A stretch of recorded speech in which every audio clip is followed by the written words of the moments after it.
টাকা হিসাব করে কয়টা মাসে তো ভালো ইনকাম করছে। আরে বাট এই কয়টা করে ভাগ বটা আপনি 20 টাকা ধরো তোমার ইনকাম।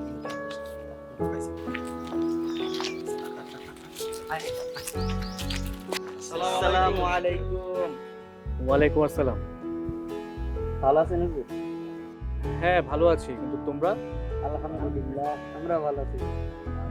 হুজুর আমরা এই এলাকারই যুব সম্প্রদায়, আমরা ভাবলাম যে সারা বছর তো খুব একটা ভালো কাজ করার সুযোগ আমরা পাই না, এখন তো রমজান মাস চলতেছে, রমজান মাসে একটা ভালো কাজ করি।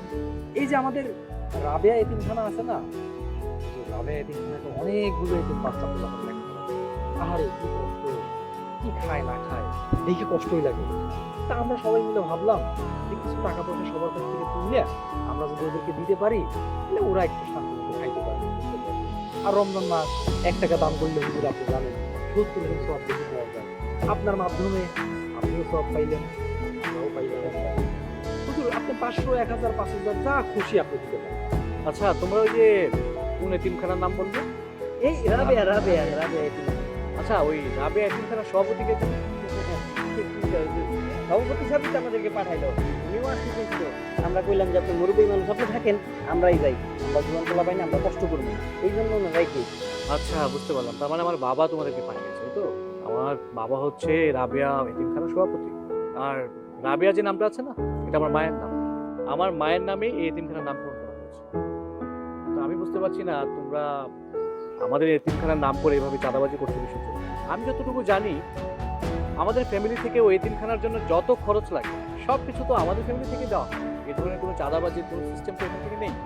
না হুজুর, আমরা চিন্তা করলাম যে আমরা সবাই মিলে একটু ভালো কাজ করি তাই। না না, তোমাদের সিদ্ধান্তটা খুব সুন্দর, ভালো, মহৎ কাজ। এভাবে আসলে মানুষের পাশে দাঁড়ানো তো মানুষের কাজ, তাই না? তোমরা সেটাই চেষ্টা করছো, এটা একটা মহৎ গুণ। কিন্তু আমাদের এতিমখানার নাম ভাঙিয়ে যে তোমরা খাচ্ছ, সেটা একটা অসৎ কাজ, অন্যায় কাজ। এটা করা তোমাদের একদম উচিত হচ্ছে না। তোমাদের তো হাত আছে, পা আছে, তোমরা কাজ করে খেতে পারো। এই ধরনের অন্যায় কাজ তো তোমাদের করা উচিত না। কত মানুষ আছে যারা চোখে দেখে না, যাদের হাত নেই, যাদের পা নেই, তাদের মধ্যে অনেকেই কিন্তু কাজ করে খায়। এবার তোমরাই বলো, তোমরা যে কাজটি করেছো কি অন্যায় করেছো না ভালো কাজ করেছো? তোমরা ছোট ছোট এতিম বাচ্চাদের নাম করে মানুষের কাছ থেকে টাকা তুলে সেই টাকা নিয়ে তোমরা আনন্দ ফুর্তি করছো, তোমরা তোমাদের ভরণ পোষণ করছো। একবার কি খেয়াল করে দেখেছো মৃত্যুর পর কিন্তু এর হিসাব দিতে হবে। তখন তোমরা আল্লাহর কাছে গিয়ে কি জবাব দিবে? কোনো জবাব আছে?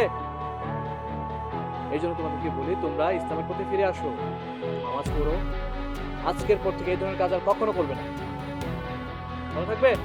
ঠিক আছে। আমরা সবাই ভুল করে ফেলেছি, আমাদের মাফ করে দিন। আমরা ভুল বুঝতে পারছি, আর জীবনে করবো না। আজকের পর থেকে যেন কোনো নামাজ মিস না হয়। 5 ওয়াক্ত নামাজ পড়বে, তাহলে দেখবে মনের মধ্যে অনেক প্রশান্তি। আল্লাহ তোমাদেরকে হেদায়েত দান করুন।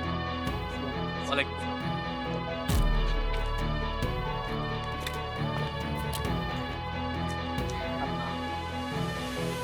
আল্লাহ এদেরকে হেদায়েত করুন।